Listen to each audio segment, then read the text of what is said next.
बिस्मिल्लाहिर्रहमानिर्रहीम। अस्सलाम वालेकुम। मैं समी इब्राहिम हूँ और आप हमारा यूट्यूब और फेसबुक चैनल देख रहे हैं। सुप्रीम कोर्ट ऑफ पाकिस्तान में बड़ा इवेंटफुल आज दिन था और जो KPK और पंजाब असम्बली में इंतखाबात की तारीख के हवाले से जो मुकदमा वो उस पर समाअत मुकम्मल हो गई।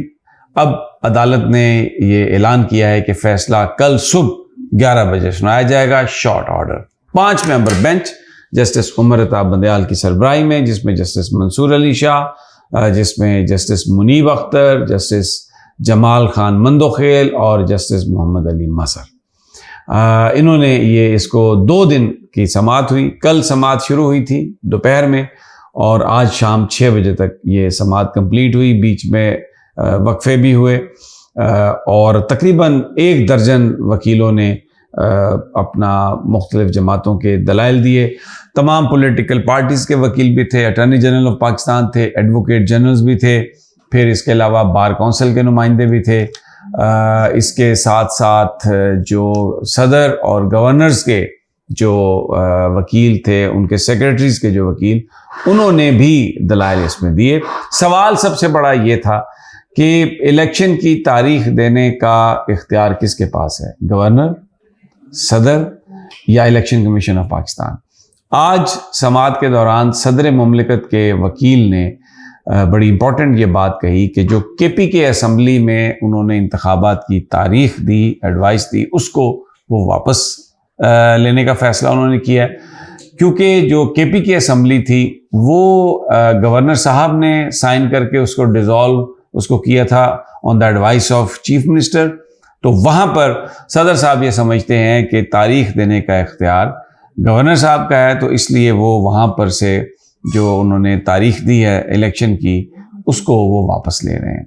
पंजाब के हवाले से जो मामला था उसमें, क्योंकि जो इलेक्शन कमीशन था और गवर्नर, उन्होंने आपस में ख़त व किताबत शुरू की, ले तो लाल से काम लिया, टाइम बाय किया।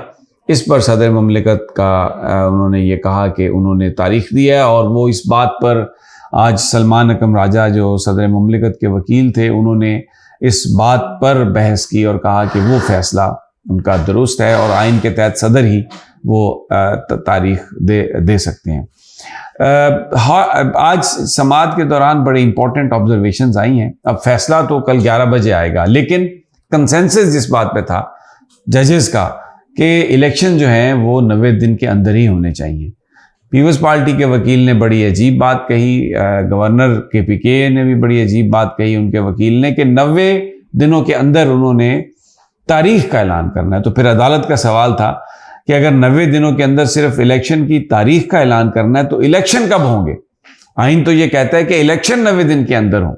और इस बात का भी तज़किरा हुआ, चीफ जस्टिस ऑफ पाकिस्तान ने किया कि जो अदालतें हैं, इन्होंने भी जो समाअत है उसके लिए लंबी लंबी तारीखें दी, जो कि शायद नामुनासिब था। गवर्नर्स और जो इलेक्शन कमीशन है उनके बीच में भी टेनिस बॉल होती रही, कोई एक दूसरे के कंधे पर वो तमाम बोझ डालते रहे और उससे ताख़ीर हुई। ऑलमोस्ट 1 महीना हो गया, असम्बलियाँ डिज़ोल्व हुए और इलेक्शन की तारीख का ऐलान नहीं किया गया। ये अदालत ने ये कहा, चीफ जज साहब ने कहा कि हम ये मेक श्योर करेंगे कि आइन पर उसकी स्पिरिट के मुताबिक अमल दरामद हो। बीच में एक जस्टिस मंसूर अली शाह साहब की तरफ से एक तजवीज़ आई। उन्होंने कहा सियासी जमातें जो हैं अगर वो आपस में मशवरा कर लें और कंसेंसस से इलेक्शन ऐलान करवा लें, मतलब कि अगर जो पंजाब और KPK के इलेक्शन की तारीखें थोड़ी सी आगे चली जाएं और वफाकी हुकूमत है वो इलेक्शन कराने की तारीख असम्बलियाँ डिज़ोल्व करके थोड़ा पीछे ले आए, तो उसमें शायद कोई कंसेंसस हो जाए, तो एक ही दिन में इंतखाबात हो जाएं। मंसूर अली शाह साहब ने कहा कि ये जो मेरे ज़हन में ख्याल है ये एक पंचायती ख्याल है, और इससे पहले हमने देखा कि साकिब निसार साहब भी इस हवाले से कोशिश करते रहे। इसे हम मगरबी ज़मान में आउट ऑफ कोर्ट सेटलमेंट कहते हैं कि अगर पार्टीज़ में का आपस में कंसेंसस हो जाए तो फिर अदालत को फैसला करने की ज़रूरत नहीं रहती, जो फरीकैन आपस में फैसला करते हैं उसी को अदालत इंडोर्स कर देती है। उसमें बड़ा हैरान कुन जवाब था पाकिस्तान पीपल्स पार्टी के جو فاروق ایچ نائک ہیں ان کے وکیل، انہوں نے کہا کہ میری جماعت یہ سمجھتی ہے کہ سیاسی جماعتوں کا یہ کام نہیں ہے کہ وہ الیکشن کی تاریخیں دیں، تو اس لیے ہم اس معاملے میں ہم کوئی جواب نہیں دے سکتے. جبکہ جو نون لیگ کے وکیل تھے منصور اوان، ان کا یہ کہنا تھا کہ آپ ہمیں ٹائم دے دیں، ہم نے اپنی انٹرنل بھی مشورہ کرنا ہے اور پیپلز پارٹی سے بھی ہم کر لیں گے اپنے اتحادیوں سے، تو ہمیں ٹائم دے دیں کل تک کا. جس پر چیف جسٹس صاحب نے کہا اگر آپ نے مشورہ کرنا ہے تو آپ ٹیلی فون پر کر لیں، اب اس پہ اتنی تاخیر ہو چکی ہے اور الیکشن کا ایک شیڈیول ہے، ہم اس میں مزید تاخیر برداشت نہیں کریں گے کیونکہ الیکشن 90 روز کے اندر ہونا ہے. تو ایک تو میں آپ کو یہ بتا دوں کہ جو فیصلہ آئے گا الیکشن جو ہے، میری اسیسمنٹ یہ ہے کہ وہ 90 دنوں کے اندر اندر ہوگا اور عدالت پابند کرے گی الیکشن کی تاریخ جس نے بھی دینی ہے اس کو، اور ان سے توقع کی جائے گی کہ وہ الیکشن کی تاریخ فوری طور پر دیں. اور اگر وہ الیکشن کی تاریخ نہیں دیں گے، اپنے فرض سے تھوڑی سی بھی کوتاہی برتیں گے، تو پھر قانون ول ٹیک اٹس کورس آف ایکشن اور پھر معاملہ بڑا گمبھیر ہو جائے گا. لیکن سماعت کے بعد فواد چودھری کا کہنا تھا کہ نون لیگ اور پیپلز پارٹی دونوں ضیاء الحق کی سیاسی جانشین بن چکے ہیں، اور جس طرح ضیاء الحق نے کہا تھا کہ پہلے احتساب پھر انتخاب، اسی طرح زرداری صاحب کہتے ہیں کہ سیاسی جماعتوں کا کام نہیں ہے تاریخ دینا، اور مریم نواز یہ کہتی ہیں کہ جو پہلے عمران خان کو گرفتار کیا جائے، ان کو نااہل کیا جائے، نواز شریف کو معاف کیا جائے، پھر اس کے بعد الیکشن ہوں گے. تو ان حالات میں منصور شاہ صاحب کی سوچ تو بہت اچھی تھی، لیکن ہم اس پوزیشن میں نہیں ہیں. ہم کسی ایسی جماعت کے ساتھ نہ گفتگو کر سکتے ہیں جو این آر او مانگ رہی ہے، اور نہ ہی اس حوالے سے کوئی سیاسی کنسنسس جو ہے وہ ہو سکتا ہے. بہرحال ویری امپورٹنٹ. اور جو سماعت مکمل ہو گئی، اب کل 11 بجے فیصلہ سنایا جائے گا. لیکن ایک دو واقعات اور ہوئے آج.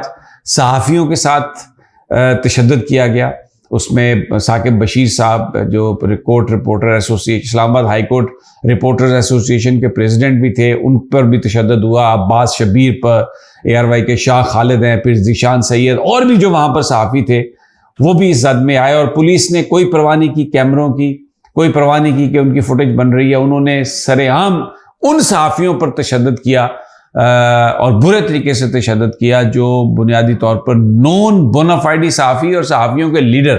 تو یہ کیوں ایسا کیا؟ اس کا ایک ہی جواب ہے، خوف و ہراس پھیلانا. اور جو لوگ اس وقت عمران خان کے ساتھ ہیں، کہیں جا رہے ہیں، کوریج کر رہے ہیں، ان کو نشانہ بنانا، بالکل ایسے ہی جیسے بول ٹی وی کو نشانہ بنایا جا رہا ہے. اور ان کے جو مالک ہیں شعیب شیخ، ان کے خلاف پرچے، پرانے ناجائز پرچے، جن پر جو انویسٹیگیٹنگ آفیسر ہیں وہ یہ کہہ چکے ہیں کہ جناب ہمارا تو کوئی ہم نہیں سمجھتے کہ اس پہ کوئی مقدمہ بنتا ہے، لیکن مقدمے ان پر قائم کیے جا رہے ہیں تاکہ بول کو بند کیا جائے، وہاں سے صحافیوں کو نکلوایا جا سکے. تو اس کا مقصد اور مطلب صرف یہ ہے. عمران خان آج اسلام آباد میں عدالتوں میں پیش ہوئے، لیکن ایک اور پرچہ ان پر کر دیا گیا. ایک تو پولیس نے ان کے آنے سے پہلے تاریں لگا کے راستے بند کیے، جب لوگ آئے تو وہ تاریں انہوں نے ہٹائیں، تو اس پر پرچہ درج کر دیا کہ آپ نے کار سرکار میں مداخلت کی ہے. اور رانا ثناء اللہ نے پریس کانفرنس کر دی کہ جناب یہ تو دہشت گردی والی بات ہے اور ہم پکڑیں گے اور اندر کریں گے. بخلاہٹ، کمزوری، خوف، اس میں جو گفتگو کر رہے ہیں اپنے آپ کو ایکسپوز کر رہے ہیں. بہرحال یہ آج کی تازہ ترین فیصلہ کل آئے گا، اور امید یہی کی جا رہی ہے کہ الیکشن کی تاریخ 90 دن کے اندر اندر الیکشن پنجاب اور کے پی میں. اجازت دیجیے اگلی ویڈیو تک، اللہ نے کے بعد.